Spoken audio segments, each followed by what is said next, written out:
Hello and welcome to the E-Series Audi Cup live on Apex Racing TV. My name is Sam Fitzpatrick and alongside me for today's action is Adam Hedgecock with Frederick Nichol in the cameras today. And we are about to get running here at Laguna Seca for this very special event.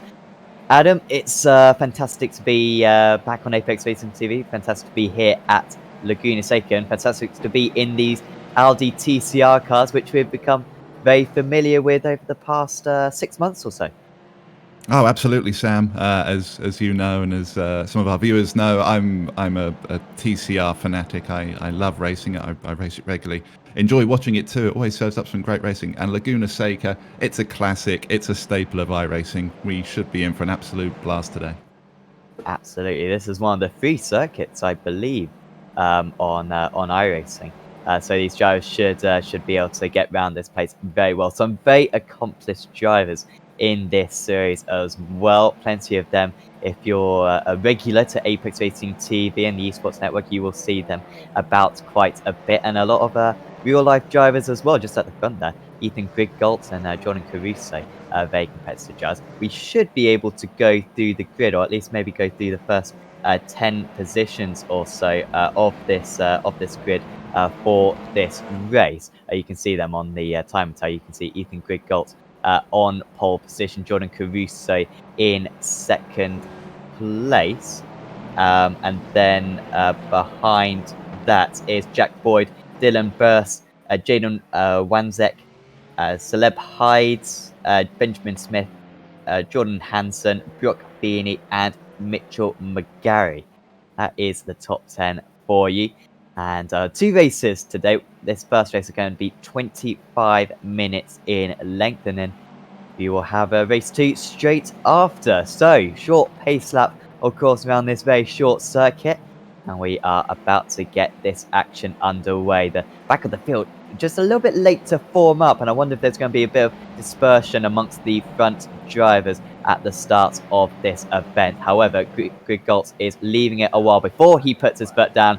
The green flag is out, they can go whenever, and the pole sit was very slow initially there. It's 3 wide, going down into turn 1, and then we've already got a spin, and that's right in the middle of the circuit. That's going to be a lot of drivers involved. They tried to spread either way, but still they're moving across, and that is a lot of cars involved straight away. Good start for Smith, though. He's got up into second place. Caruso drops down into 4th, and Smith gained loads of places. I'm saying 5 places gained for Smith right off the start, from 7th up into the top 2.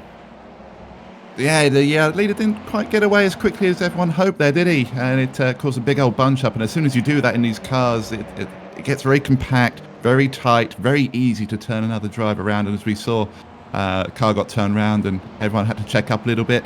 Fortunately, it doesn't seem like it caused too much issues further down. We've seen it before where you have big crashes, lots of people out very quickly. But it seems to be a lot of people are still going, which is a good sign. Oh, the front runner was a little bit sideways. Griggolt had to go defensive, and here comes Caruso. He's going to go round the outside, I think, at the corkscrew. This is a lot easier said than done. However, it didn't quite work out for him. Really closely amongst these drivers. You can see they're down to 4th place now. This is the leader, so just got a few drivers turning back to the pits. Hyde, Stevenson, and Hoare all going back to the pits. Not sure if they get a faster pair in this series. I might try to see if they've got one a little bit later on, but I hope to see those guys out at least for race 2, as once again it's side by side for second place. Yeah, some good battling already. We see. I said it before, and I'll keep saying it. These cars are great for side-by-side action. You can really lean on each other, and these guys, they look like they know what they're doing with them. You know, they're positioning their cars well. They're kind of asking the questions of the cars in front, defending against the cars behind. It's it reminds me so much of the TCR League that we see on Thursday nights in the ARL. It's everyone's chomping at the bit to get forward, and everyone's defending like crazy to keep them behind. Absolutely, and now Jaden Wanzek moves up into second place. Was an awful couple of corners for Ben Smith, dropping down to 5th. Oh, well, they're still going defensive, and look at that. That's a 62 going through. Big contact, and Smith is losing more time. And now Wanzek made an issue, and now it's Jack Boyd up into second place. It's absolutely everything changing. Dylan Burst, who I think has gained 2 or 3 places on this lap, he's up into 3rd place, and Caruso's down to 6th. So Caruso worked so hard to get back into 2nd place, and he's now pretty much lost all of it, and down into 6th. There you can see how many places he has lost. As Caruso, I think, or Ben Smith, very slow, getting a slowdown right there. Lap 2, that's going to lose you a lot of time. Oh, massive contact, and that's Caruso again, and it's been a disastrous lap for him. We've got a couple of tyres at least missing on my screen. I don't think that is actual. That's Dylan Burst, who had got a brilliant lap. He was up into 3rd position. What a crazy second lap that was. Yeah, unfortunate. You can see there how much momentum plays a part on this track with Caruso, getting almost freight trained a little bit, but yeah, unfortunate with the contact afterwards. And I have to say, the damage model on these cars now, it's brilliant to watch as a spectator because we get to see all the body parts flying, but as a driver, it's nothing worse than seeing your rear wheels or part of your bodywork overtaking you. It's a very sinking feeling, I can tell you that. Definitely. It is a little bit glitchy as well on iRacing, where what we see as the damage isn't necessarily the damage that the drivers will be receiving. So sometimes you'll see some wheels fly off and then magically reappear again. So do take some of this damage with a grain of salt, but usually it's a very good modeling by iRacing. A big queue now of cars. So we've got the top, Ethan Good goal, by the way. I mean, he's still leading 3 seconds ahead. Then it's Jack Boyd, Jaden Wanzek, and then we've got this big queue behind Wanzek of Kasha, who's ever so close, going into the corkscrew again, having to defend. No way through around this part. Very wide for Kasha there. Oh, sorry, that was Oliver right behind Kasha.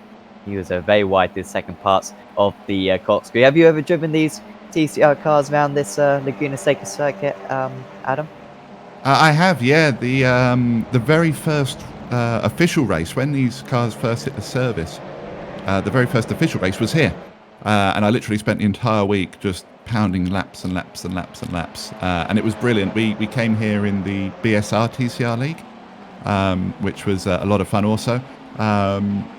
But it's a great track for these cars because, like I said before, it's a momentum kind of track. There's a lot of flowing corners where you just need to carry as much speed as possible. These cars are brilliant for that.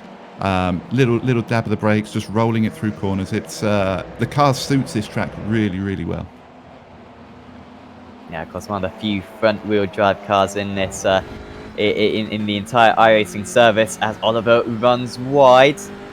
And McGarry wasn't actually that close. You can see from the relative screen. Oh no, there he is. He was quite close. He dives down the inside, and McGarry is up into 5th place. I think I was reading that battle box all wrong for a moment because he did manage to get past, and Oliver drops down to 6th place. So this battle goes back to Christensen back in 11. And then a little bit of a further gap. Also got a nice battle between Callum Potter and Matthew Brunt. Mike Clements has just got past Matthew Blunt, actually. And they're a little bit battling through the corkscrew section. And so we're now 6 minutes into this race. And still a few slowdowns that the drivers are picking up as we progress. Oh, off the circuit is Jason Bargwanner, I believe. Yeah, it is Jason Bargwanner going off the track at the final corner. And with these front-wheel drive cars, it is ever so tricky to get back onto the circuit because you spin up the tyres and you simply can't turn. No, and with the tire model, as you say, you get on grass, you get on gravel, it will just skim across. It's like driving on ice. It really is. I know it's an old cliche, but it's absolutely true. With a lot of cars now on the surface, but with these in particular, there's so much torque going through the front wheels that yeah, you start spinning it up. You can't turn. You then try to ease off, and you find yourself sliding even more. It's a nightmare. You get out there and you just got to pray you don't hit something. Absolutely. Oh, that's wide. McGarry, that's a long way off the track. And that's the second time we saw the race leader do that. So everyone else is going off the circuit as well onto the sand. In some countries, they use grass.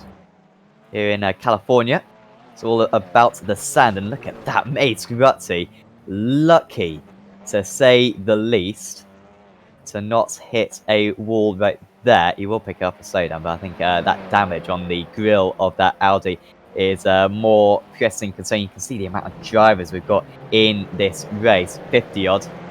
And already a few of them having to come back to the pits for repairs. This is still the closest battle, though. And it takes Star McCoy battling with Benjamin Smith, who has been involved in this for the entire race. Smith not quite close enough, maybe giving his a little bit of a shove around turn one. There's nothing wrong with that in these cars, little nudges. It's touring car racing at the end of the day, and we all know that that is a full contact sport. So little nudges here and there. It's not a problem. Just keep Runt on his toes there. Sorry, Star McCoy on his toes there. It always sounds worse than it actually is in these cars as well. I've noticed that the crunching sound is pretty over the top. So just a little tap like that we heard, it sounded like it was a big impact, but it really wasn't. Yeah, it can be quite to say. I've driven the GT4 Porsche recently. It's got a little bit of a car stationary. You can see that on the track map for third position. And continuing to drop a few places. I've been doing the GT4 a little bit, and yeah, you can absolutely tap the barrier, and it does sound like you've broken something quite significant. Not usually that bad. I find I turn into Lewis Hamilton when I hear that. I'm constantly on the phone to Bono. Is there damage? What's wrong? The car doesn't feel right.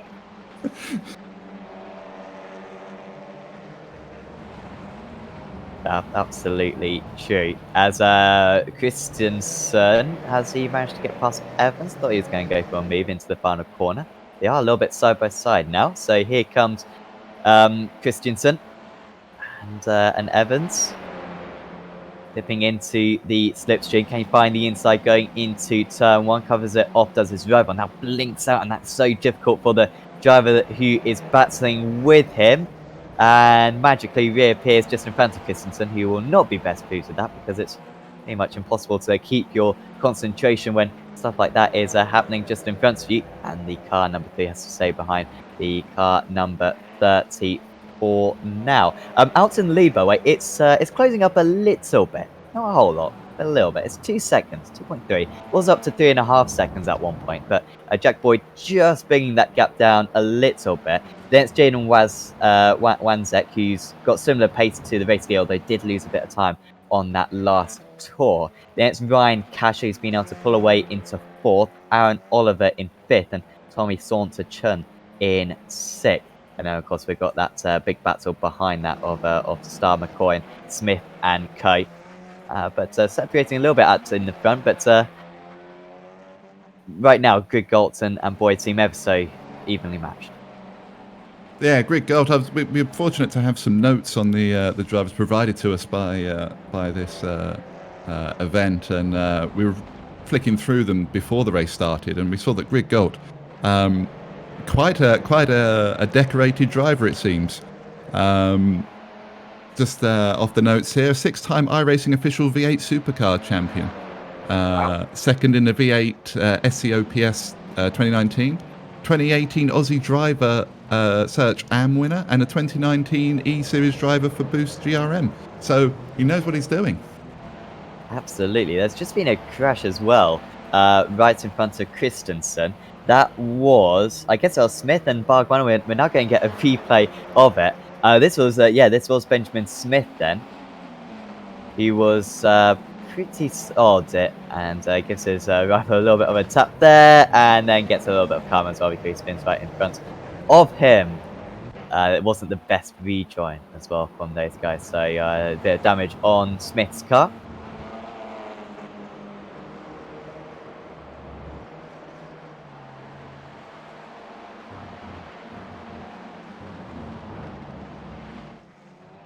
So Aaron Oliver continues to spread out now. Is this pack? Remember, at one point it was everyone from like second place down to about 15th. Now the drivers at the front of this pack have pulled away. The drivers at the back have fallen away with various incidents and such. But these guys are still close. So I got Oliver and Santa Chun and Star McCoy all very close to one another, gaining plenty of places. You can see the amount of places they've gained in the battle box, and on the timing tower, but no sign of this order changing at the moment.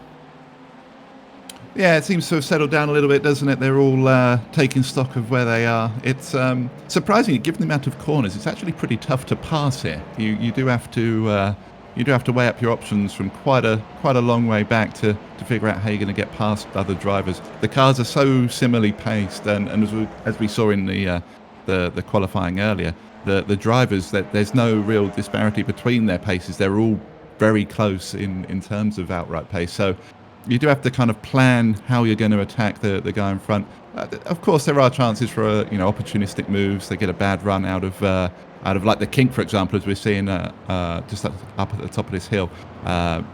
You can carry a lot more momentum through there. Maybe throwing up the inside of the corkscrew. That's always a fun one to do. Catch your position off guard a little bit. But yeah, it is tough to pass around here. So I'm not surprised that it's just settled down just a little bit.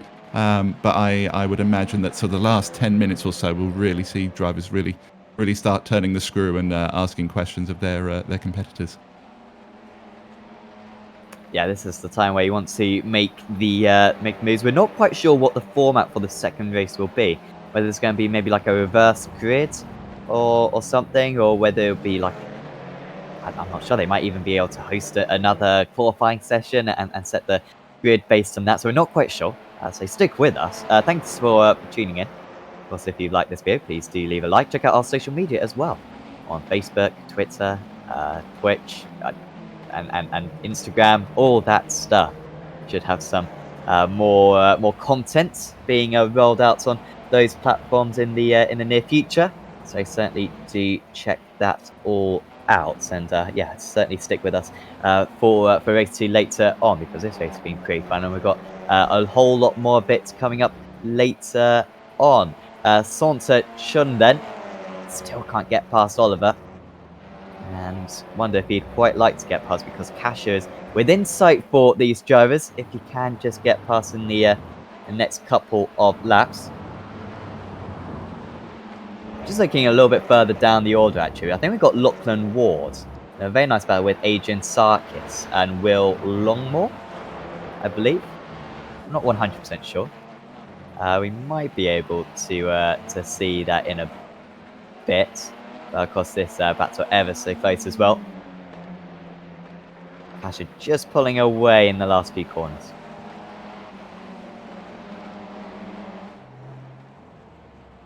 Second race is top 10 reverse grid. Thank you to Lisa Tatani for that one.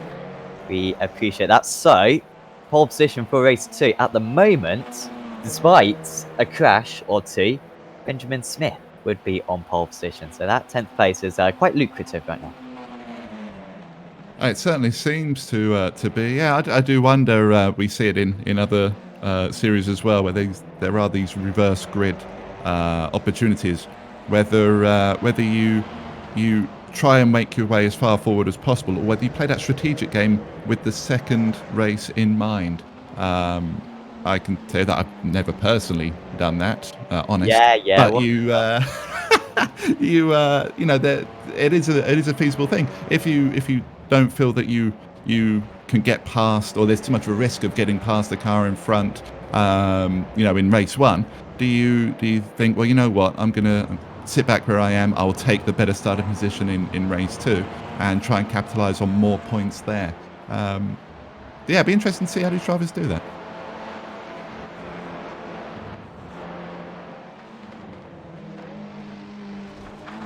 Liking Star McCoy's livery, I must say.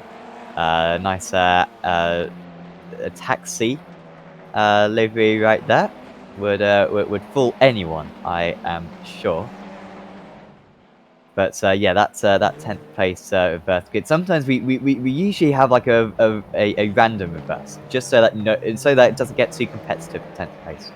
You can imagine if you're 11th, you will be a little bit more.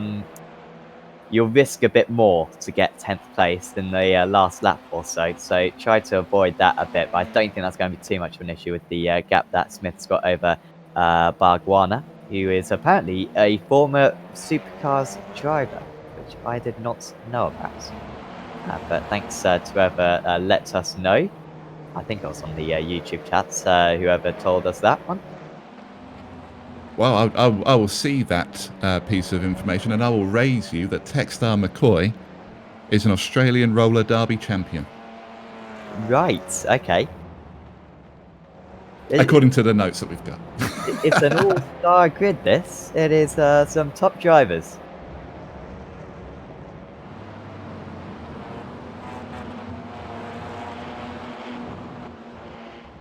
I wonder if that phone number actually does ring the taxi company. I do. I look at that and I think, I wonder if that actually is the phone number of the taxi firm.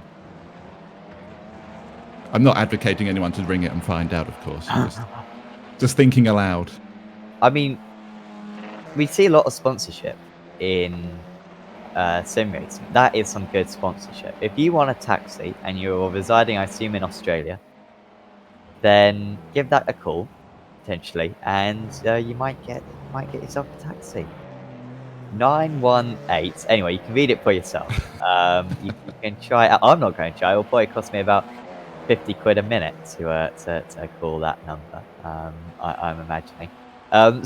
Remarkably, these guys just aren't changing positions. I mean, to be fair, this is a good place to finish. I mean, what's the point in gaining a place if you're these drivers? You may as well just stay behind, I imagine, for now, and it will work out quite well for you. You can see from the track map kind of where the clusters of drivers are. I wonder if we could go back to maybe 20th place, just where that they're going through the corkscrew. We might be able to see that one. Here is a 31st place, at least on our screens. That might not be 100% correct, but we'll try to get it correct. But yeah, just a couple of issues on iRacing.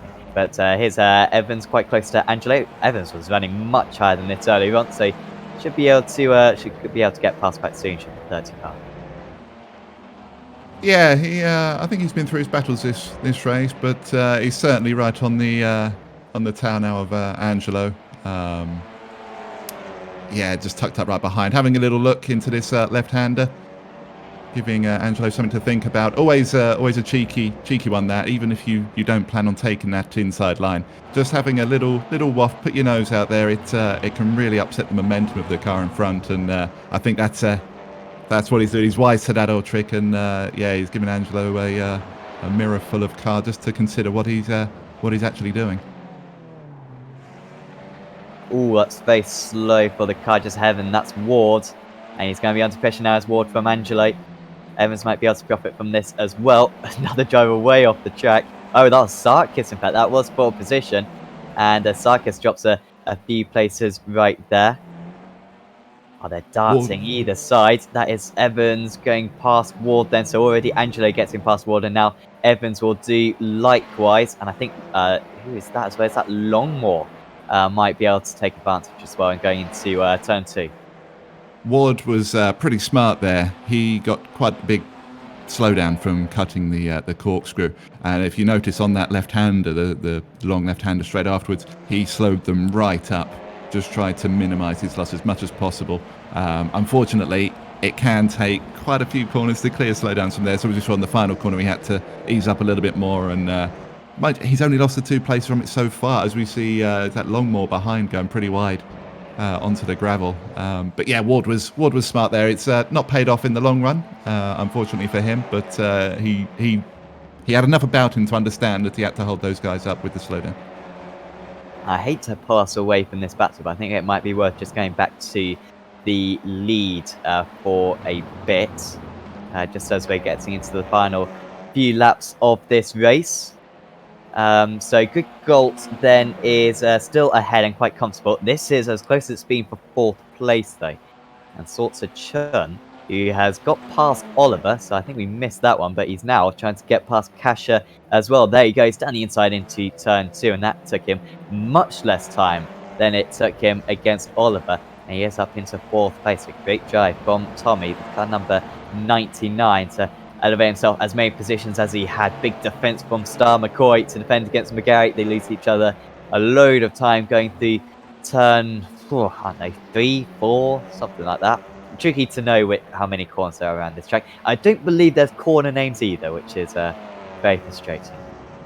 I think there are corner names, but they change depending on who you talk to. A friend of mine, he actually races here, takes his personal car there and runs laps here. And whenever I ask him, he says the same thing. Well, sometimes it's turn 2, sometimes it's turn 3, sometimes it's whatever the sponsor of the week is.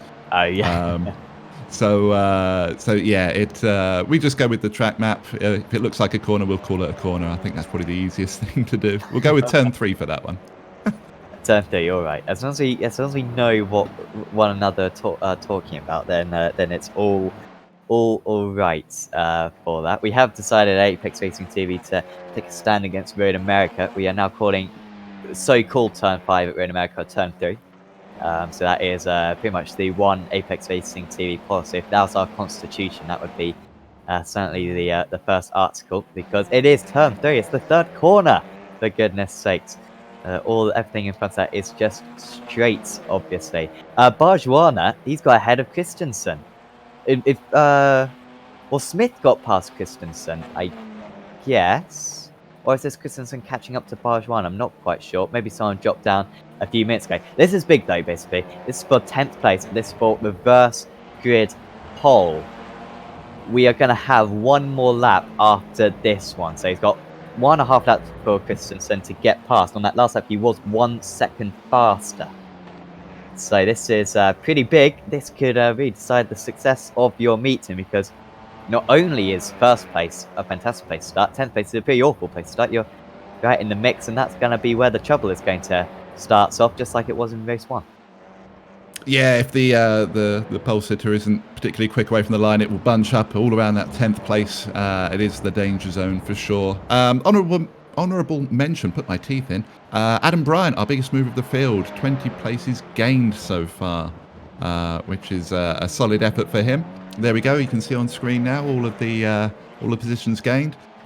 Great run for Saunterchun, Kasha, both with 8 places gained. Brunt with 12 and Clement 15.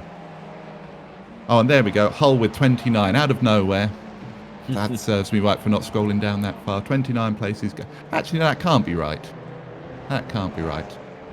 Not quite sure. It might be our timing screens playing up a little bit. I think we're going to have to, limiting the amount of cars we can see. Hence why maybe there's a little bit of confusion on your time screen. However, and we've got so many drivers one lap down it. It is quite tricky to keep up with all that. But most importantly, the drivers near the front are all in the correct order, even if apart from that, it is a little bit messed up. So here is Ethan Grigalt then. He has got a 6.5 second lead.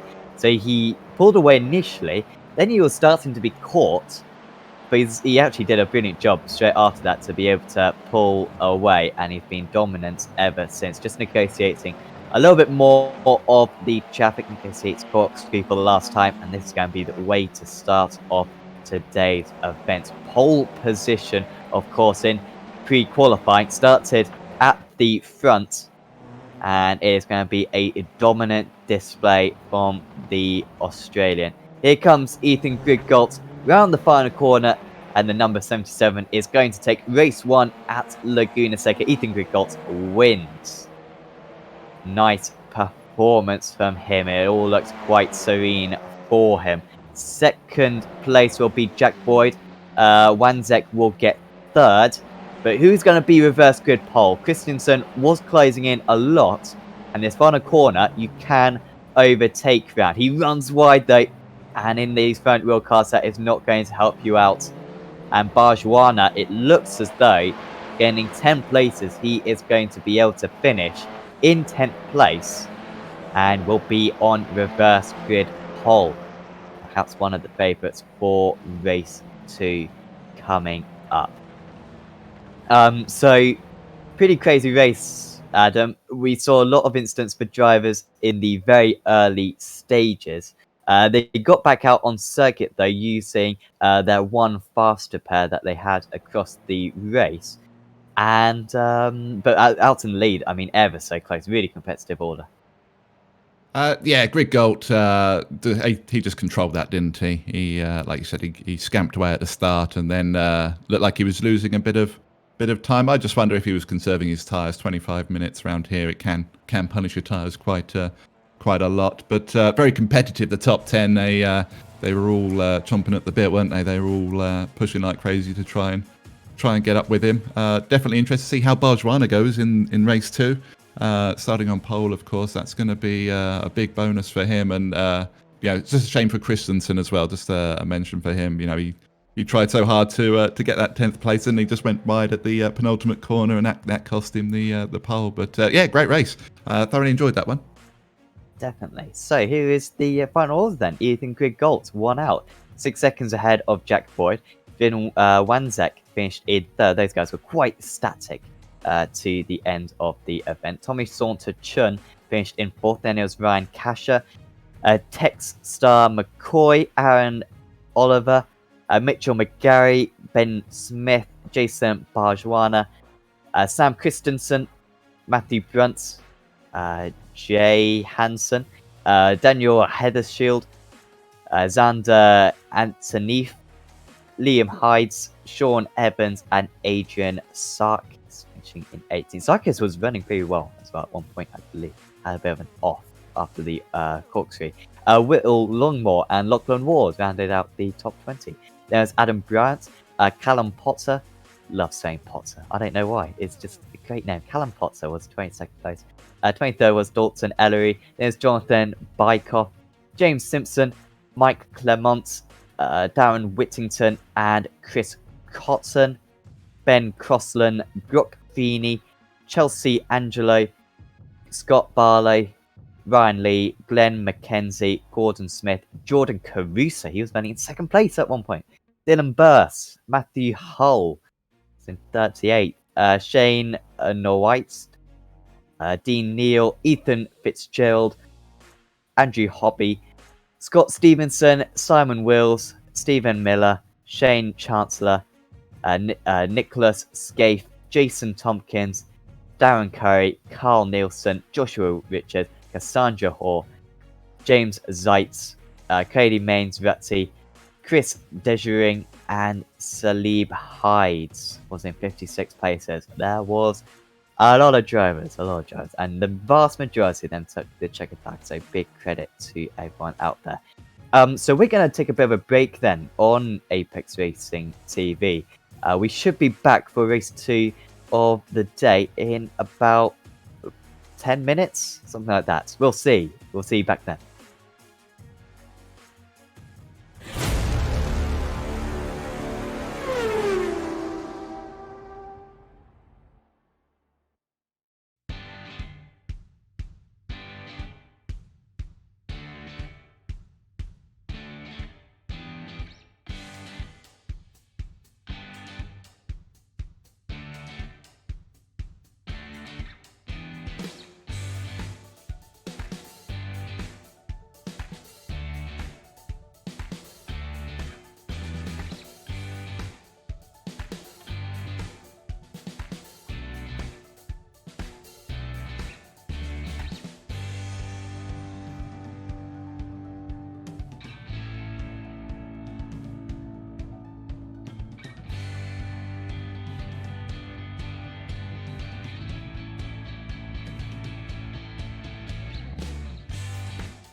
Welcome back to the Esports Audi Cup live on Apex Racing TV. Once again, I'm Sam Fitzpatrick, and once again, I'm joined alongside by Adam Hedgecock with Frederick Nichol in the cameras department today.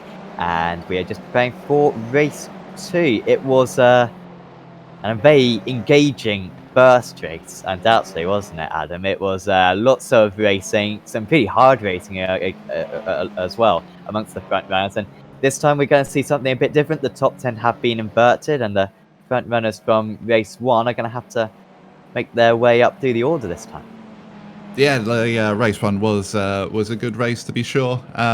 Lots of battles. Most of them further down the order. We saw that after the first couple of laps, the top 10 kind of stabilised a little bit. But yeah, now the top 3 from the first race got it all to do, getting back through the field again and getting back to the front if they can. And of course, for the other drivers who didn't have a particularly good race 1, they've got it all to do again in this race. Yeah, like in the race when we saw a big crash straight away at the start. We saw a driver spin into the middle of the Seca, and it really took out a lot of drivers from contention. Hopefully we don't see that this time. Hopefully we see no issues, and we still have these 55 odd cars. A brilliant turnout. Thanks for all the drivers for turning up today, and thanks for you guys for tuning in. Also in race 1, we saw a little bit of a tricky situation with the gridding up, where drivers got into single file through the corkscrew and then had to quickly catch up. You can just see that at the back there. Not everyone caught up last time. Such a long chain. Some drivers are only just entering the corkscrew at the moment. Such is the size of the field. But now the pace car pulls in. The pole sitter is hanging back. Drivers running wide through the final couple of corners. And the field is now under the control of Jason Barjwana. It is his choice when he puts his foot down. Big shove as well from McGarry in 4th place, giving Smith a helping hand as the green flag is now out. And Barjwana hold on to lead going into turn 1. Already Smith getting his nose ahead, and he might be able to go around the outside through turn 2. Here we are then for the first time. Cones go flying. Barjwana. Oh, there's a car straight across the inside. Are they going to make contact? It's, yeah, quite a bit of contact. A lot of concertina effect, and they're still making contact just on the inside of the circuit, and everyone else is going to have to scram around the outside of the track. You see the amount of red on the timing map as drivers have to take evasive action, but it's still Barjwana leading. Oh, apologies, it's not Barjwana leading the way. It's Smith who has been able to take the lead through turn 2. Barjwana drops down into second. We saw 2 things right there that we spoke about in race 1. These cars are absolute tanks. They are touring cars. They are designed to be pushed against each other, and we saw how slippery the gravel was there. Unfortunate for the car. I didn't catch who it was that caught the gravel and slid right across. But even when they then made contact with the front pack, it just bounced. We got really lucky there, and everyone kind of managed to get around it okay. There was no big wrecks, so that's a positive. But as we can see now, Smith is stretching his legs. He's trying to get away as quickly as he can. Yeah, he's already being able to make a bit of a gap. He didn't have a big pace advantage over Barjwana in race 1. And yet in this race 2, he's already being able to pull away. There is McGarry right on his tail as well. McGarry, I believe, started in 2nd place. Wanzek finished in 3rd place, I believe, in race 1. So he would have been starting something like 8th in this race 2. Yet he's already had to tow back to the pits. So awful shame for him, but not as many drivers towing back to the pits as we saw in race 1. And once again, they do get one fast repair. So even if you do get a bit of damage, you should be able to complete the race. So any big gainers? Ethan Griggold from 10th place. Remember, race 1 winner. He is up into 6th, and he's pretty much in this leading train, so he's looking pretty good. Running a little bit wide in the background, I think may have been Jack Boyd. He's actually lost a place, has Boyd, along with Kasha. Great start for Jay Hansen. He finished race 1 in 13th place, but he's already up to 7th place in this race. Yeah, there are some big movers further down as well. Brock Feeney gained 10 already, with Ben Crosland hot on his tail, gaining 8 himself. Scott Barlow gained 8 places also. Simon Wills has also gained 8 places, and right down in P43, Caleb Hydes, he's gained 9. So yeah, it seems there are a few movers and shakers at the moment, but it's all nip and tuck. Like we saw in the first race, it's all about jostling for that long-term position right now, isn't it? Before they settle down and then contemplate how they're going to go about the last 10 minutes. Yeah, kind of just putting your car in the right position, putting his car in the right position is McGarry, who's got down the inside of Barjwana, who has to run wide onto the gravel, and that is going to be a lot of time lost for him, just cannot get the power down. Usually that would be, well, because you don't get the power down in a rear-wheel drive car as well, but it's almost worse than these front-wheel drive cars, just saying that you can't even turn the car off the gravel back onto the circuit, and he's stuck on the outside. McGarry up into second, Oliver up into third, and Greg Galt from 10th on the grid. He might be able to get up into fourth, but back comes Barjwana from Supercars driver, and that is some good defensive driving going into turn turn 3, and he does stay ahead for now, but you feel as though it's only a matter of time till Greg Galt gets past, going mega defensive is Barjwana. Greg Galt cannot find a way past. Now he might run wide though, will the fourth place man, and here comes Star McCoy as well, and all of a sudden Greg Galt went from receiving some aggressive defending to dishing it out himself, but it's not working for these guys right now. They're losing time to the drivers ahead. No, absolutely right. We said about it previously. This is a momentum track, and the more these guys fight, the more the cars in front get ahead. As we see, Greg Galt is asking the question there. He's just gone wide at the corkscrew. That's a shame. Maybe a little bit of contract with Barjwana. Yeah, so he drops back to 7th place. Oh, and that, really slow as well. That's a slowdown. Oh, and he gives him a big old shove. Well, that was Hansen, who had a great start, and he... no, I don't know whose fault that was. Hansen got a slowdown, was slowing ever so much, and, well, that's the risk of doing that when you're slowing down on the racing line. Although, to say, maybe he wasn't even on the racing line. I don't know. Maybe the stewards, if we have stewards, will look at that after. But that was a big shame for him. Greg got down to 8th place then, so it looked as though he was well on course for the race win. Still has time, 15 minutes to make up a few places, but he's almost back to where he started. He's behind Jack Boyd as well now as well. Boyd finished in 2nd place in race 1, so he's going to be tricky to overtake. Yeah, we can see how quickly the tide turns in this type of racing. Either it's a freight train or a slow run. It's it's very hard to come back from that kind of thing. A little bit demoralising. You see all your hard work undone so quickly. But such is the nature of this competitive racing. You have to work hard to gain your positions, and you know that anyone around you can take them back away. So you see Greg Galt, he's having a look at the inside of the kink. Oh, that's brave. That is really brave. And unfortunately for Boyd, that puts him out onto the gravel. Yeah, so Boyd drops outside the top 10. Oh, and there's an incident ahead. That's second or the 4th and 5th position. Who was that? So that was Barjwana and McGarry and Star McCoy, I believe.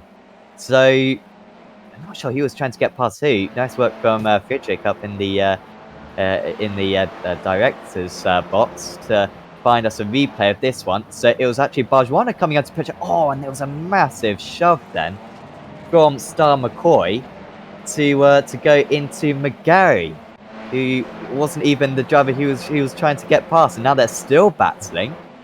And Star McCoy's got into 6th position, into 5th place. So Greg got up into 6th place. Nice work from him on that lap. And despite the contact, he's gained a couple of places. And they are battling so hard. It's as though it's the last corner of the race. Every single corner right now. And after falling way behind, we've got right back onto the back of these drivers. And there's quite a lot of personal pride at stake right now between Star McCoy and McGarry. Remember, Star McCoy came out of nowhere and took out McCoy on the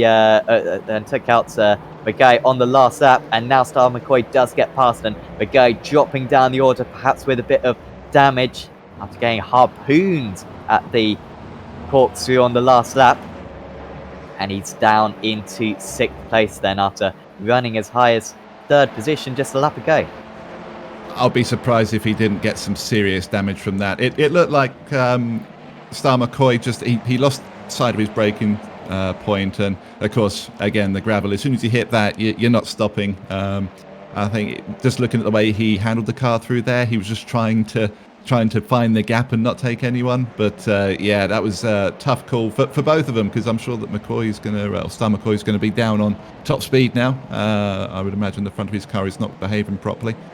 You see Jack Boyd up the inside of the final corner there. Star McCoy under pressure from Greg Galt. Greg Galt has got the bit between his teeth again, hasn't he? Having dropped back a little bit. He's now back on it, up the inside of turn 1 on Star McCoy, and now he's going to chase down Barjwana. How far off the lead is he? Oh, sorry, I thought he was 3 seconds off at one point. No, he's 3 seconds. 3 seconds is the lead between the top 2. He's 7.5 seconds off it. I don't think, even for Ethan Griggold, that is going to be recoverable, because Ben Smith's got some good pace. Fast up the race that last time, and you've always seen that show up in purple. Just a few moments ago at the start of this lap, a 31.63. So strong effort there from him. 0.3 of a second faster than Aaron Oliver. Good goal, by the way, was a 32.2. That was overtaking a few drivers. He feels like he would have probably been able to catch up to the race leader if it weren't for that setback when he made some contact with Barjwana earlier on. Oh, there's an incident that is involving some back markers. Well, you say that he might catch up, but of course Benjamin Smith is a 2-time GT Academy finalist, so he's got some pace about him. Absolutely. Oh, as going slowly is Barjwana. Is that? Yeah, that is Barjwana. Must have picked up a slowdown, and he's dropped 2 places, so he brought himself back up into the top 3, and that slowdown has put him down a few places. What can Greg Galt do on this lap? It is the fastest lap of the race, so Ethan Greg Galt certainly does have a pace advantage on the cars ahead. You're absolutely right. They're not slouches, the 2 race leaders, and the amount of time he gained there, 0.4 of a second, is going to need to be more than that if he's going to catch up by the end of the event. Can I just say, by the way, that I am loving the fact that we had these little notes on the drivers. I know we spoke about it before the races, but these little tidbits of information, so we get a little bit of background about them, is absolutely brilliant.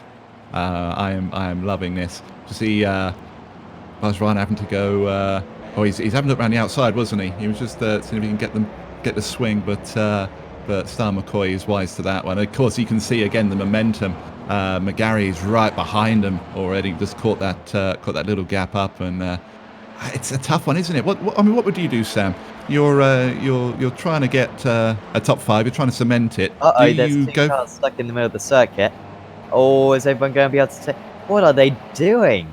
Go back to the pits, guys. One seems to be maybe blocking the circuit, and the other doesn't want to reverse, but they're both just driving into one another. Just go back to the pits. Apologies, Adam, for interrupting you. No, that was I held my breath there. Did you see a replay of this?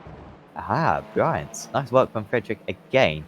Find us this replay. It's not the easiest thing to do, and they're taking each other out and reverse, and then get back going again. Oh, and they're kind of merging into one, and they're not helping the situation. And maybe they're stuck together. I don't even know.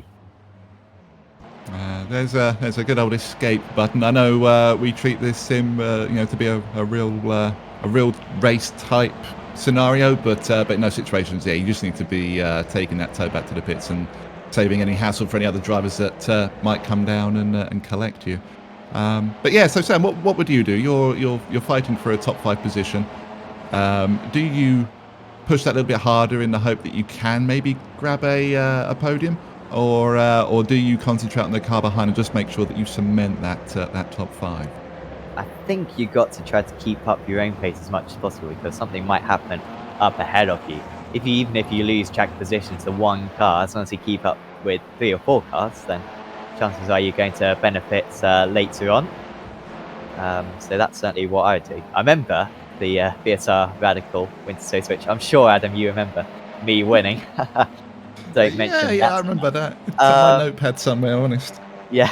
I remember actually, on occasion, I think I was in 2nd place on one occasion, and there was a Joe who was about 2nd lap faster than me. Came up to the back of me. I just let him pass on the penultimate lap, in the hope that he'd catch up to the race leader and go take him out. Maybe on like a last lap lunge, and I'd go win the race. And that was probably my best chance of winning the race.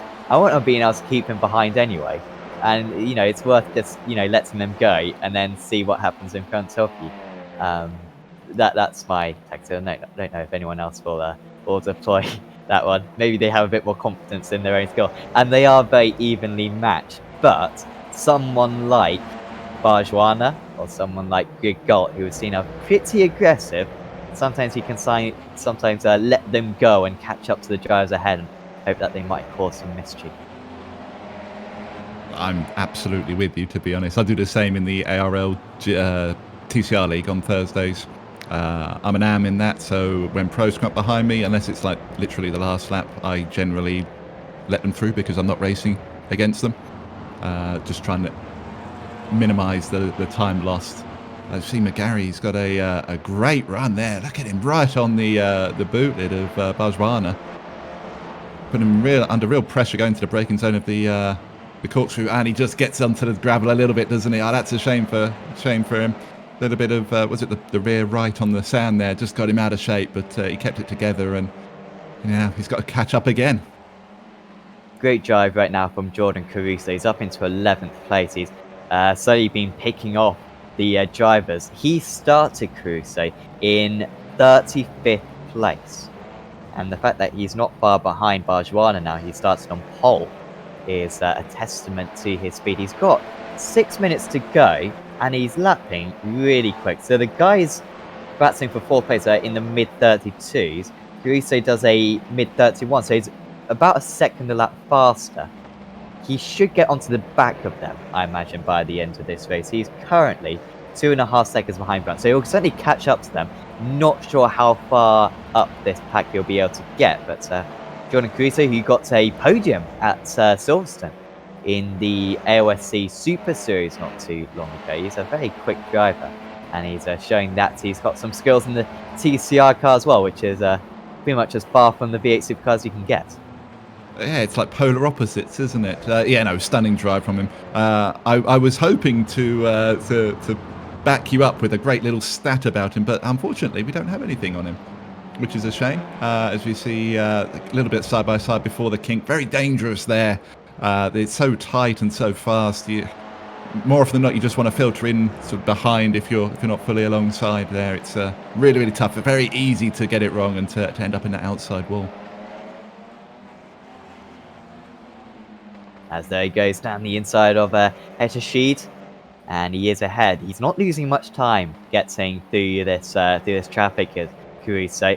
Oh, was that so big battle just ahead? A few moves taking place. Not sure if there has been any changes, in fact, on this lap, as they crossed the line once again. I don't believe there were any changes on that lap, but Barjuana only just ahead of McGarry, who's down his inside, and there goes McGarry up into 5th place. Jack Boyd is, in fact, Jack Boyd got past Matthew Brunt, so that wasn't for 8th place. I think that was the one change we saw. Boyd, remember, was in Nevada, I think, at one point when he went off the track at the kink, but he's recovered across the border and got back onto the circuit. I believe this is California, isn't it? Just making sure. Yes, it is. California. Yeah. Good, okay. And I believe the turn one of the names, other than the corkscrew, I think isn't turn one the Andretti hairpin. It I is. want to say Isn't that it? one. Well That's only just come back to me. I haven't raced so much here, and we had the conversation about the turn names and numbers, of course, earlier. I totally forgot. Yeah, the Andretti hairpin, of course.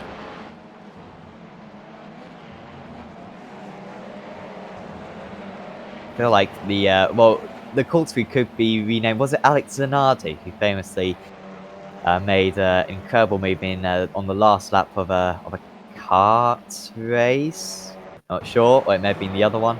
But went for a daring move, just absolutely stuck it down the inside of the corkscrew, cut the corner, but won the race, and it's kind of known as one of the best corners of all time. If it weren't for the famous name of the corkscrew, I'm sure it would be named after him. After that, also just a legend is Alex Zanardi in other disciplines, of course.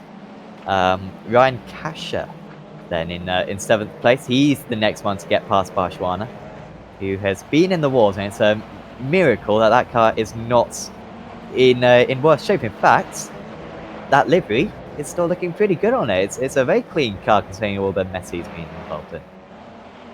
Yeah, as we said before, these cars they can take a bit of punishment, but they are a little bit glitchy with how the damage shows. But yeah, all these front cars, they all seem to be nice and clean, don't they? They a little ruffle on Boyd's bonnet there, but other than that, they are looking pretty clean. That's testament to the drivers. You know, they're giving it their all, but they're being safe with it as well, and that's something you don't always see in these iRacing leagues. But they're just thinking back to the V8s at Monza, but yeah, they're doing a good job. Absolutely. I think we may have missed a move for second place where Greg Galt moved up into second, past Oliver.